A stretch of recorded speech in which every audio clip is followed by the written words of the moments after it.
Ya, selamat pagi. Terima kasih untuk hamba Tuhan gembala di tempat ini yang sudah memberikan kepercayaan untuk hamba boleh menyampaikan kebenaran firman Tuhan. Kalau kita lihat konteksnya saat ini, dunia tidak semakin baik ya. Perang Ukraina dengan Rusia itu sudah mengakibatkan banyak hal terjadi di Eropa sana ya. Saya suka, karena saya di media tiap hari ya, suka baca berita banyak toko-toko roti itu mati di Belanda, di Eropa, karena gandum yang dikirimkan dari daerah Rusia dan Ukraina itu tidak lagi dikirimkan. Jadi dengan sedikit keterbatasan akhirnya Eropa yang mengandalkan hidup dari gandum, toko-toko roti yang sudah puluhan tahun hidup dari gandum mengalami kesulitan. Toko roti dulu kayak apa ya di sini ya, mungkin kayak Indomaret ya, gampang ditemui, tapi tutup satu-satu. Itu baru dari perang Ukraina dan Rusia. Sekarang ditambah lagi, ada lagi satu lagi perang Israel dengan Palestina. Dan kita percaya pasti ada dampaknya untuk kita. Apalagi di Indonesia ini dikit-dikit ya fanatisme yang semakin luar biasa ya. Pemboikotan banyak sekali merek dagang, katanya berafiliasi dengan Israel. Mereka tidak memikirkan jangka panjang. Pasti ada akibatnya untuk Indonesia lagi. Nah itu keadaan tidak semakin baik. Tapi apa yang Tuhan katakan, yang kontekstual, kita harus ketahui. Kalau saya ada yang medsos ya, setiap hari di medsos ya, entah di FB, di Instagram, di Twitter, atau di YouTube gitu ya. Orang Kristen Indonesia itu terkenal membela Israel. Disebutnya kita sebagai oten pesek katanya kan. Orang Kristen pesek katanya. Orang Kristen dari Indonesia itu disebut oten pesek katanya. Oten pesek itu untuk fanatik katanya, bela Israel katanya. Negara penjajah, pembunuh, kejam, bengis katanya. Mereka tidak tahu apa yang sebenarnya ada di dalam kitab suci. Dan kita pun, banyak dari kita yang sudah pegang kitab suci tidak bisa memberi jawab gitu untuk apa yang secara kontekstual sekarang sedang terjadi. Kita diam aja, bingung aja, disebut sebagai negara penjajah, kita tidak bisa memberi jawab, padahal semua ada di dalam Alkitab. Mari kita buka, kita mau baca tentang janji Tuhan kepada hambanya Yosua untuk merebut tanah perjanjian. Dari Yosua 1 ayat 1 sampai 9. Bacaannya Yosua 1 ini mungkin terlalu kecil, bisa dilihat di Alkitabnya masing-masing. Saya akan baca Yosua 1 ayat 1 sampai 9. Sesudah Musa hamba Tuhan itu mati, berfirmanlah Tuhan kepada Yosua bin Nun, abdi Musa itu demikian. Hambaku Musa telah mati, sebab itu bersiaplah sekarang, seberangilah sungai Yordan ini, engkau dan seluruh bangsa ini menuju negeri yang akan kuberikan kepada mereka, kepada orang Israel itu. Setiap tempat yang akan diinjak oleh telapak kakimu kuberikan kepada kamu, seperti yang telah kujanjikan kepada Musa. Dari padang gurun dan gunung Libanon yang sebelah sana itu sampai kepada sungai besar, yaitu sungai Efrat, seluruh tanah orang Het sampai ke laut besar di sebelah matahari terbenam, semuanya itu akan menjadi daerahmu. Seorang pun tidak akan dapat bertahan menghadapi engkau seumur hidupmu. Seperti aku menyertai Musa, demikian aku akan menyertai engkau. Aku tidak akan membiarkan engkau dan tidak akan meninggalkan engkau. Ini poinnya, ayat 6. Kuatkan dan teguhkan hatimu, sebab engkaulah yang akan memimpin bangsa ini memiliki negeri yang kujanjikan dengan bersumpah kepada nenek moyang mereka untuk diberikan kepada mereka. Ayat 7 diulangi lagi. Hanya kuatkan dan teguhkanlah hatimu dengan sungguh-sungguh, Bertindaklah hati-hati sesuai dengan seluruh hukum yang telah diperintahkan kepadamu oleh hambaku Musa. Janganlah menyimpang ke kanan atau ke kiri supaya engkau beruntung kemanapun engkau pergi. Ayat 8, janganlah engkau lupa memperkatakan kitab Taurat ini, tetapi renungkanlah itu siang dan malam, supaya engkau bertindak hati-hati sesuai dengan segala yang tertulis di dalamnya.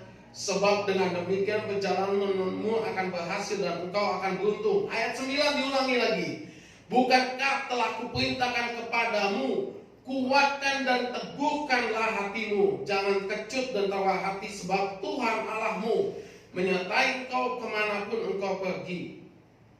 Kapan firman ini diberikan? Ini adalah perintah Tuhan kepada Yosua sebelum Yosua merebut tanah Kanaan. Kepada siapa perintah ini diberikan? Khususnya kepada Yosua. Yosua itu sebagai abdi Musa, penerus Musa. Yosua belajar daripada Musa. Di dalam Yosua 1 ayat 1 disebutkan bahwa Yosua adalah abdi Musa. Ya, Yosua 1 ayat 1.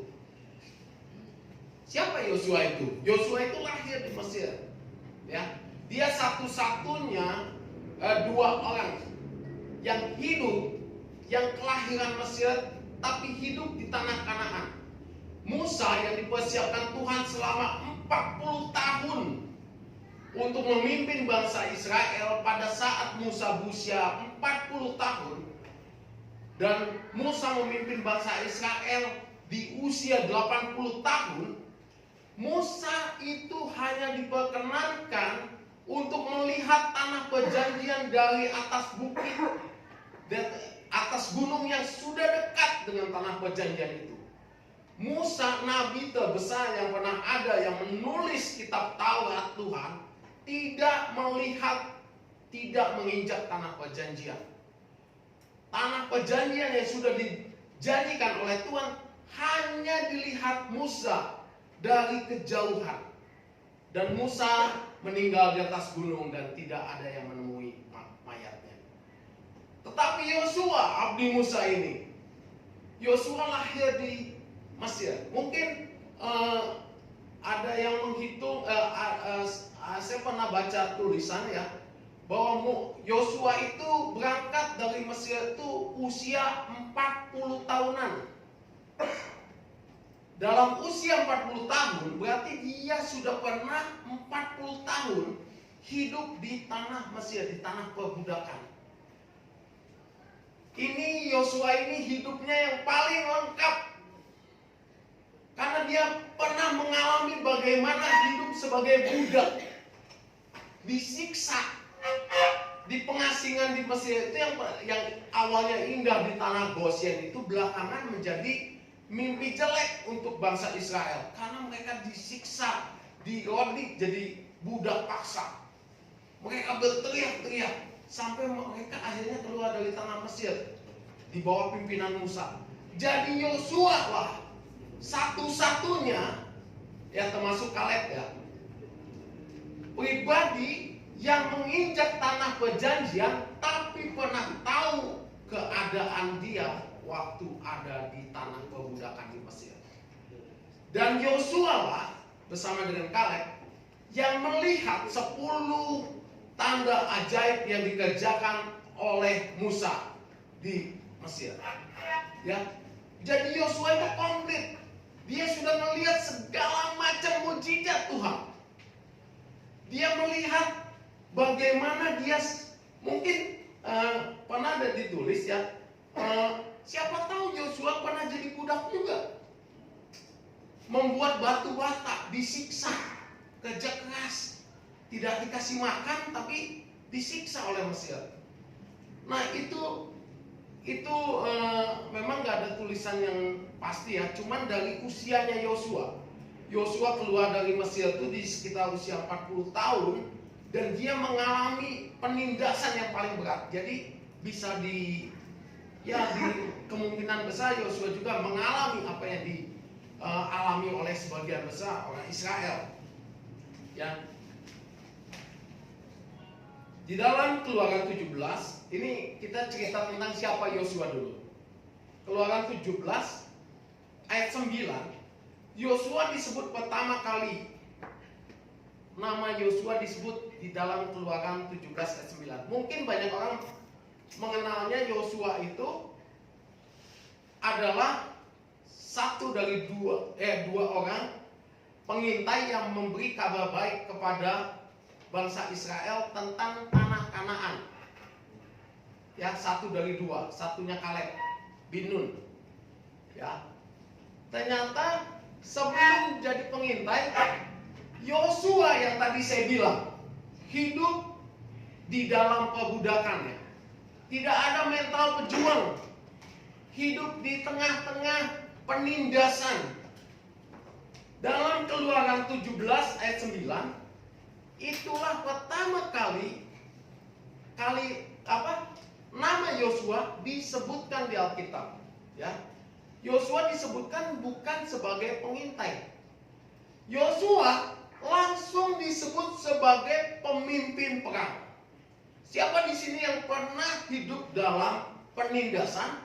Ya, coba kita resapi, renungi ya. Seorang yang ditindas, mental kalah, tidak ada mental pemenang dalam diri Yosua, dalam diri orang Israel. Ratusan tahun ditindas di Mesir. Begitu keluar dari tanah penindasan tanah Mesir itu, namanya disebut sebagai pemimpin komandan perang melawan Amalek. Dalam Keluaran 17 ayat 9, Yosua disebut pertama kali memimpin perang melawan Amalek. Inilah momen pertama kali Yosua dikenal. Ya. Mental tawanan, mental orang terjajah, tiba-tiba ada tugas menjadi komandan perang. Sulit dipercaya, tapi Yosua menerimanya. Ya, kita akan belajar tentang Yosua ini dulu, dan kita akan belajar kenapa teguhkan, kuatkan, dan teguhkan hatimu itu diberikan kepada orang yang dikenal perkasa. Ya.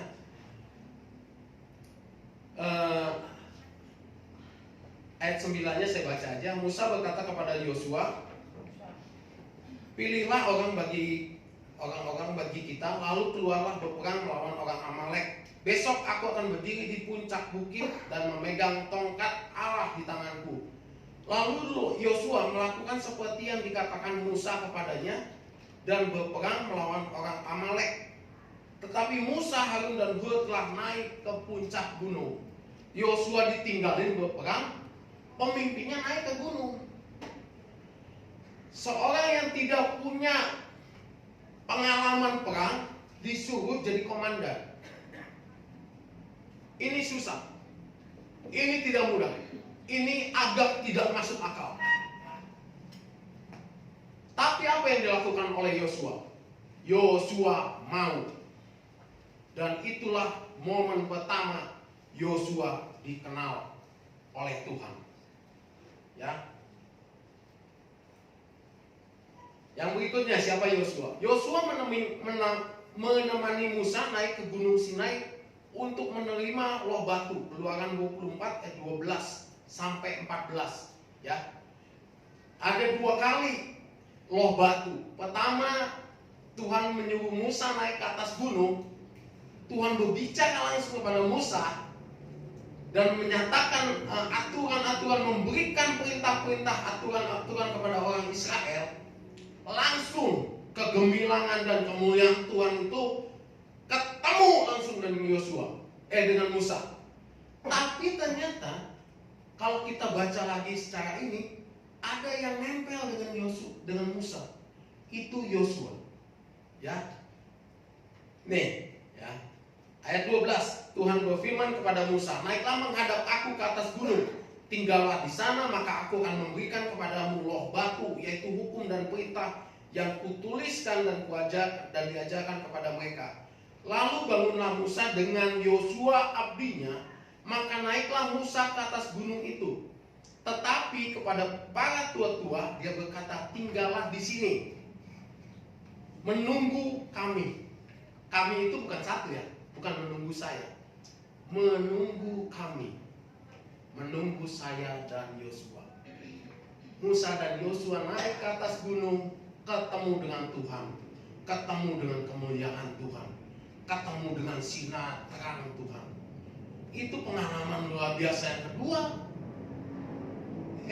Keberapa kali ya Yosua melihat 10 hukum yang diberikan Musa kepada Firaun.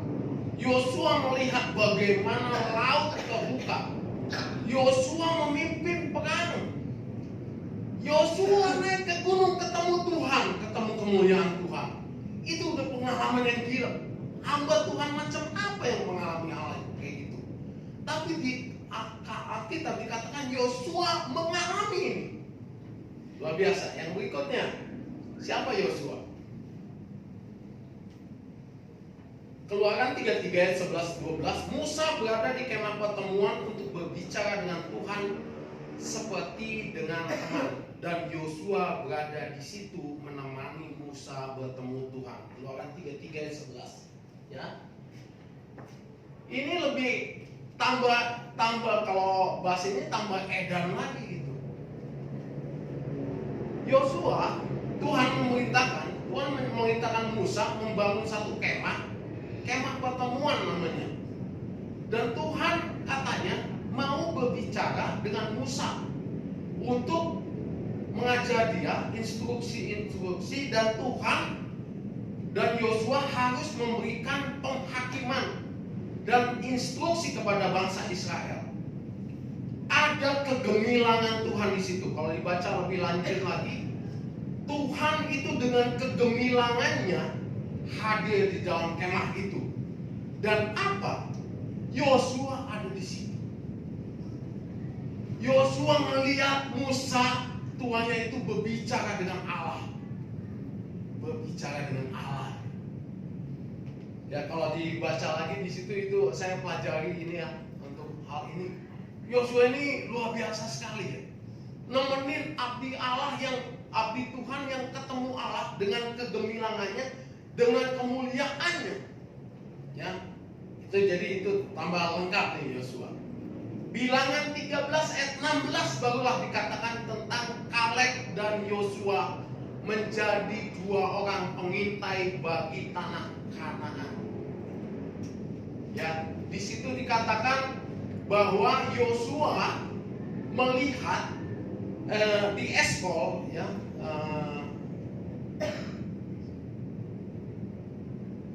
di Eskol itu Yosua itu mengganda anggur yang ada di tanah Kanaan. Saya sering melihat video-video di TV ataupun di YouTube ya. Sekarang musim orang menanam buah anggur ya di rumah ya, atau di halaman gitu ya. Jenis-jenis buah gitu untuk yang hobi-hobi tanaman. Ada yang setangkai begitu kan banyak gitu. Atau di kelurahan Pulau Gadung, tempat saya pergi bikin surat KTP atau surat menyurat gitu, itu ada pegawainya menanam buah anggur itu di halaman kelurahan. Saya senang melihatnya karena buahnya rame banget, walaupun kecil-kecil gitu. Satu tangkai itu kecil-kecil. Tapi Yosua dikatakan ketika dia ada di Eskol, dia itu mengangkat satu rangkaian anggur itu bisa sampai puluhan kilo. Satu puntung bisa sampai puluhan kilo. Dan itu baru terjadi lagi saat ini di Cina. Di Cina ada itu di videonya di YouTube bahwa satu puntung itu bisa puluhan kilo. Baru diciptakan lagi di Cina. Nah itu, zaman itu terjadi di Alkitab. Bahkan katanya satu puntung, satu ganda itu, satu rangkaian, itu harus diangkat oleh Kaleb dan Yosua. Itulah tanah perjanjian yang luar biasa menurut Yosua. Tapi orang Israel tidak percaya. Orang Israel lebih percaya kepada keamanan gitu, ketimbang kepada janji berkat Tuhan, tanah perjanjian yang Tuhan sudah siapkan untuk mereka. Ya. Nah, Di situ mereka bersungut-sungut, orang Israel tidak percaya, lebih baik kami mati kalau kami harus hadapin orang Kanaan. Karena pengintai yang lain bilang, bukan hanya mereka badannya gede-gede kayak orang enak 3 meter ya. Mereka memakan manusia jadi kanibal. Ciut mereka. Nah, Yosua itu terjadi menjadi pengintai bagi tanah Kanaan. Itu terjadi di awal-awal perjalanan mereka keluar dari Mesir. Apa yang terjadi?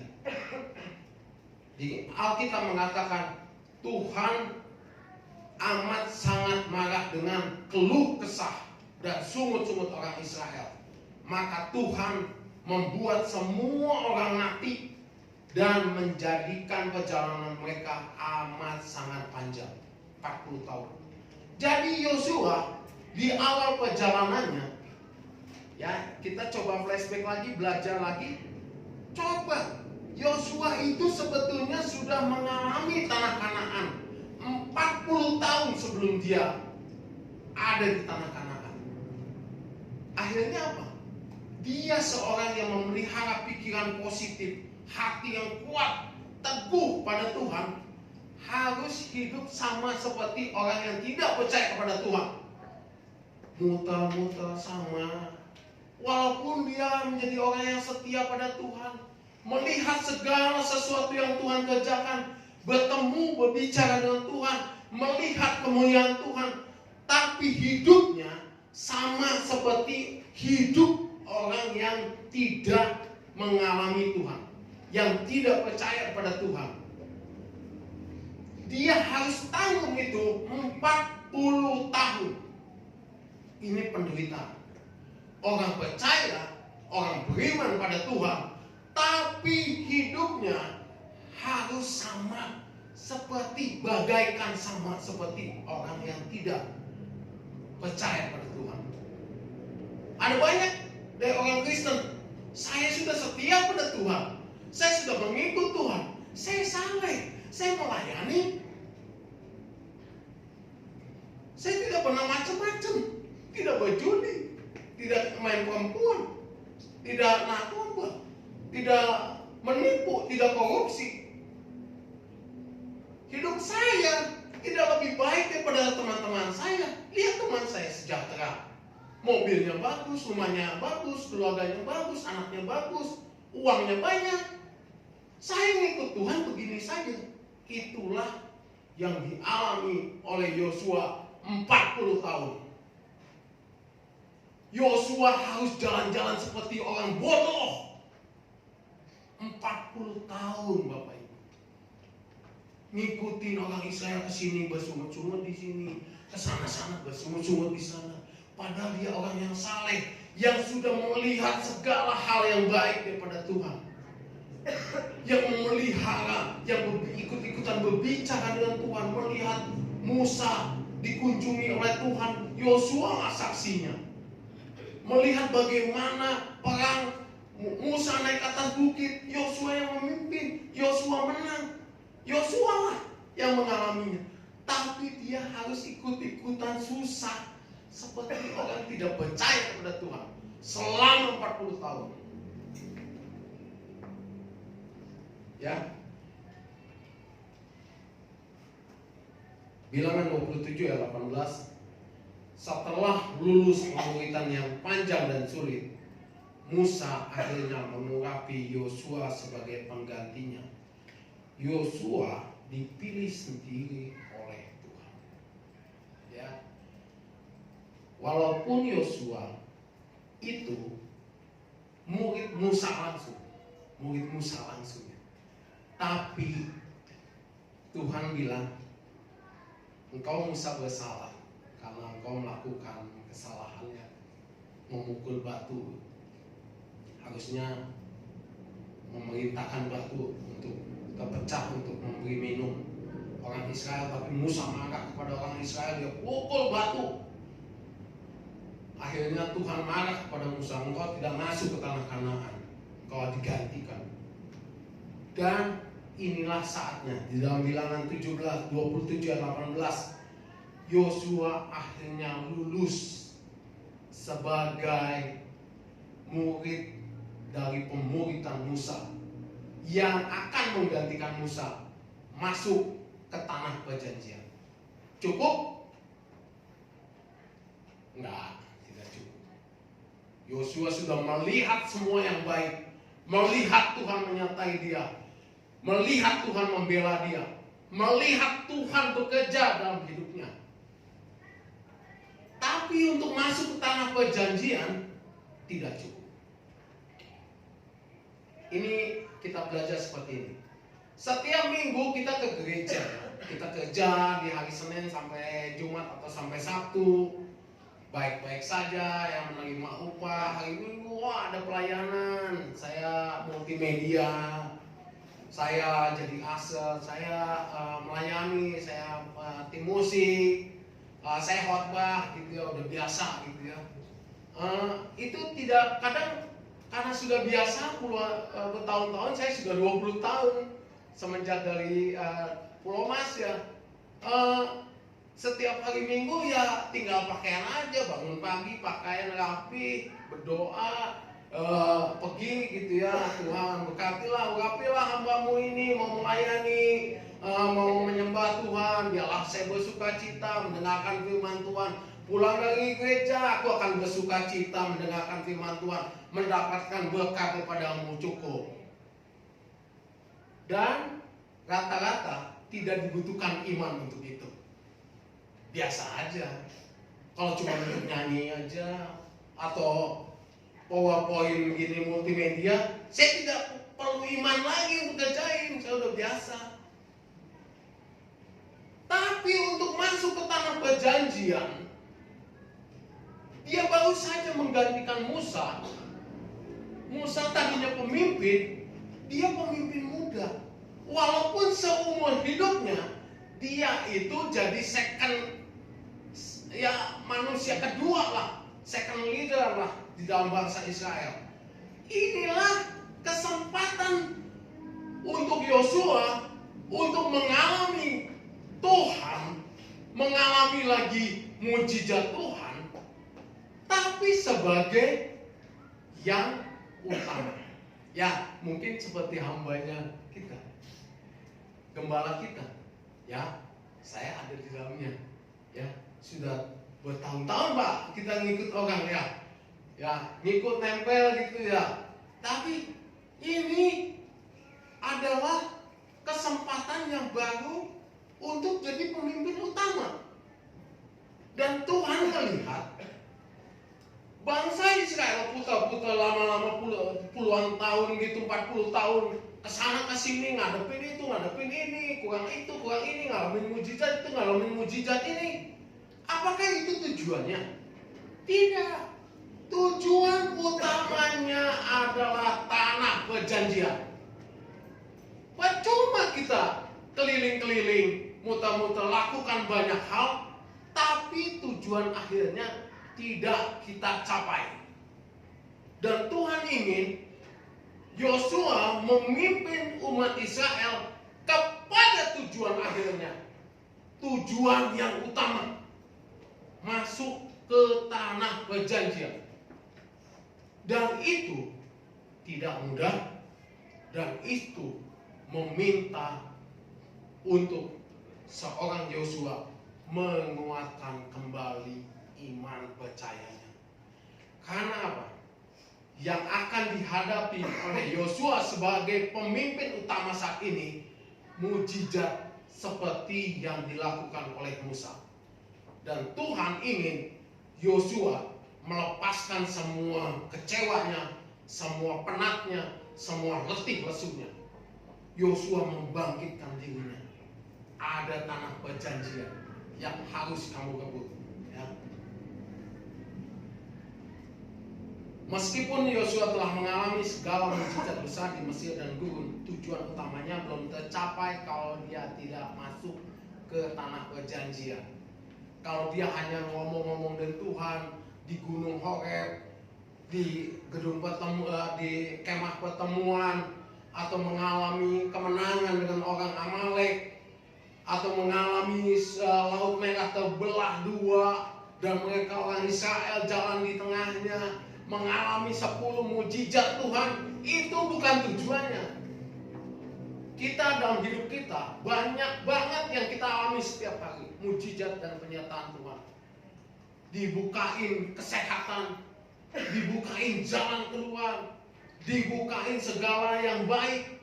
Ada keluarga kita mendapatkan berkat, atau anak cucu kita lulus kuliah, dapat kerja bagus, atau yang sakit sembuh, atau yang ini sembuh, atau dapat berkat, atau terbuka lowongan kerja, atau pergi ke luar negeri, atau bisa wisata ke sana ke sini, atau dapat proyek gede. Itu bukan tujuan besar. Itu hanya apa yang kita alami sehari-hari dalam penyertaan Tuhan.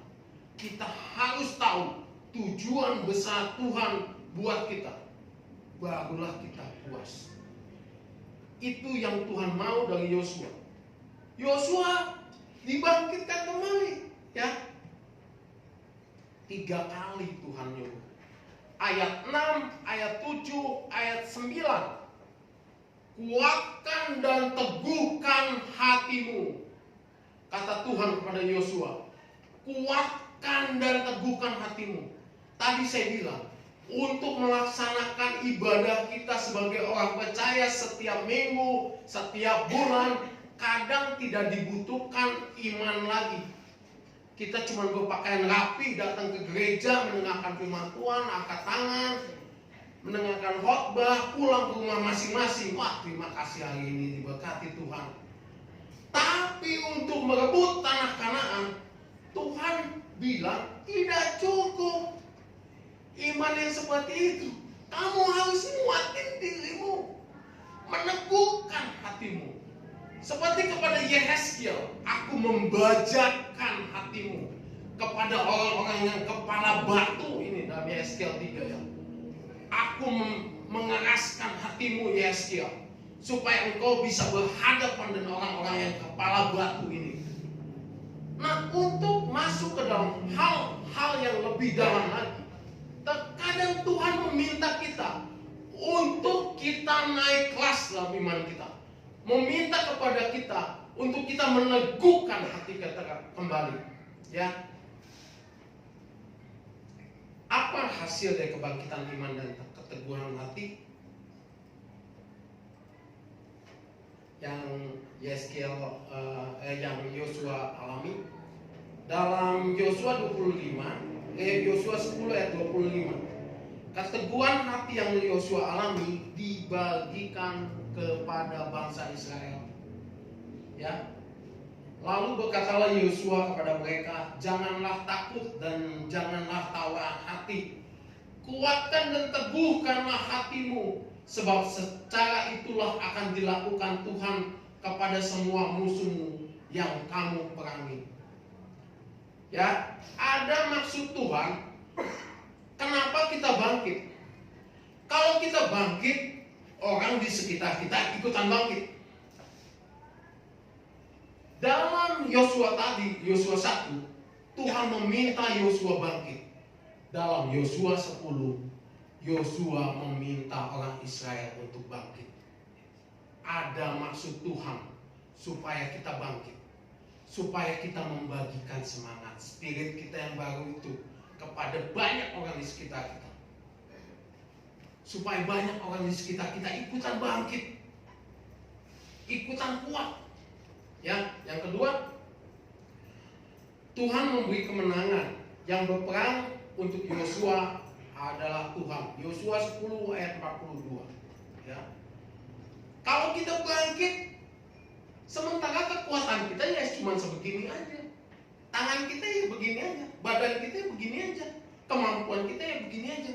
Tapi iman kita bangkit sama Tuhan, teguh sama Tuhan. Apa yang Tuhan kerjakan, Tuhan yang berperang bagi kita.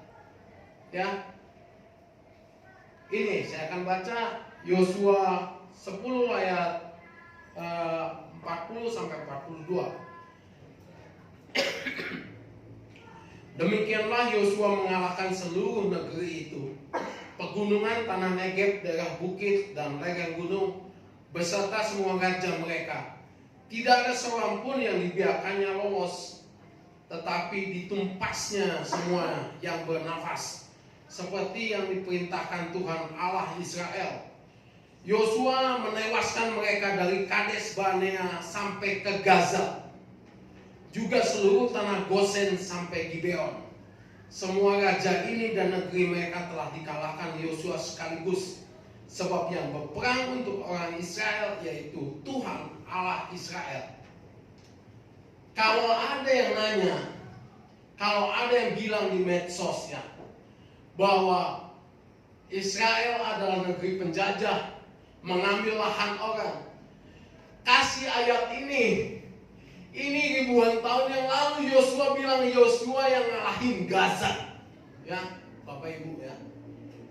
Ini banyak banget orang bilang, ada kemarin di berita di TV katanya, ditemukan peta 100 tahun lalu, peta berusia 100 tahun, yang menyebutkan bahwa tanah Gaza itu adalah milik Palestina katanya. Peta 100 tahun dipercaya. Kita punya Alkitab usia ribuan tahun menyebutkan Yosua lah yang mengalahkan Gaza. Ya, supaya kita sebagai orang percaya itu tahu gitu bersikap. Ya. Bukan membela Israel secara buta, bukan membela kekejian, bukan membela pembunuhan, tapi membela apa yang sudah ditetapkan Tuhan, bahwa Gaza itu termasuk tanah perjanjian yang Tuhan berikan kepada Yosua. Kita tidak membela pembunuhan yang ada di situ, tapi kita membela ketetapan Tuhan. Seperti MK kemarin. MK-nya diotak-atik, MK-nya ngaco, MK-nya memutuskan. Setelah digugat, ketahuan hakimnya jahat, bersalah. Tapi hukumnya sudah keluar dan tidak bisa diubah. Demikian juga Tuhan sudah mengeluarkan ketetapan bahwa tanah perjanjian itu seperti yang ditulis di dalam Yosua 1, termasuk Gaza saat ini, sudah dikalahkan oleh Yosua ribuan tahun lalu. Kalau ada yang ribut di sana, jangan ribut sama ini, ribut sama Alkitab.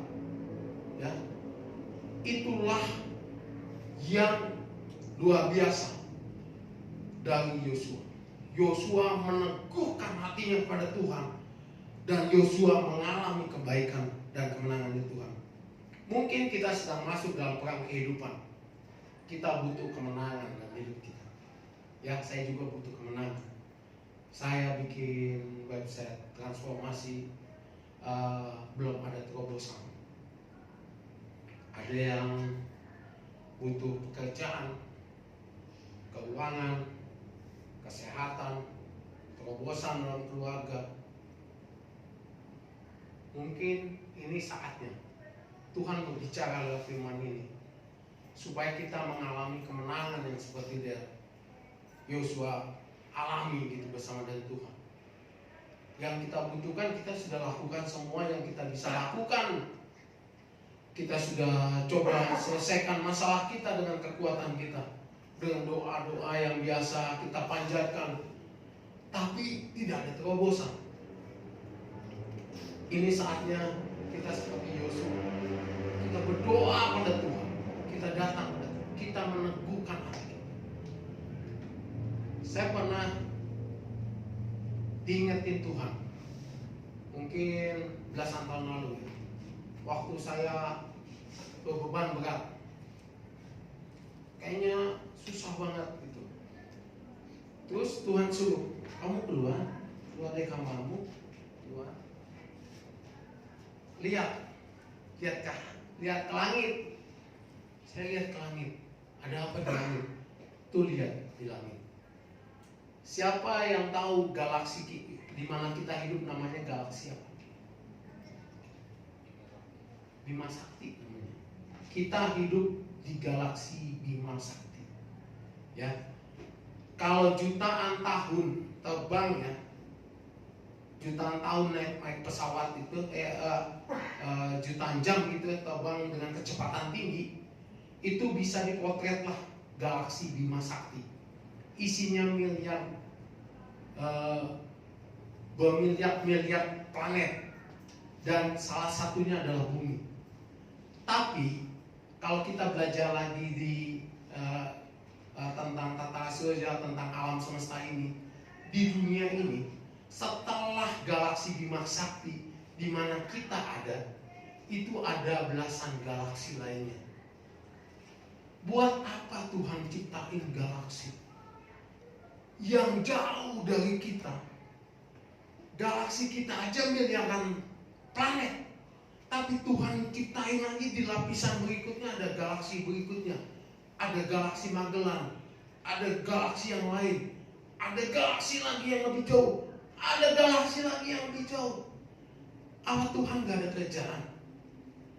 Tuhan sudah bilang, aku tidak terbatas, unlimited. Di atas galaksimu masih ada galaksi lagi, galaksi lagi, galaksi lagi, galaksi lagi. Bukan Tuhan gak ada kerjaan, tapi Tuhan ingin kasih tahu, setinggi-tingginya manusia belajar dan menemukan galaksi, masih ada ciptaanku di luar sana. Apa yang kau alami itu kecil.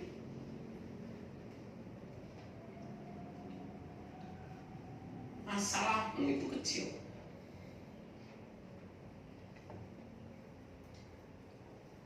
Kamu harus meneguhkan hati. Percaya. Kita berdoa. Tuhan Yesus yang baik, terima kasih. Tuhan, lihat setiap kami Tuhan. Biarlah seperti Yosua Tuhan, 3 kali Tuhan menyuruh Yosua untuk meneguhkan hatinya Tuhan. Tuhan ada maksud Tuhan. Walaupun Yosua sudah melihat segala jenis Tuhan, kemuliaan Tuhan, Yosua bertemu langsung dengan Tuhan.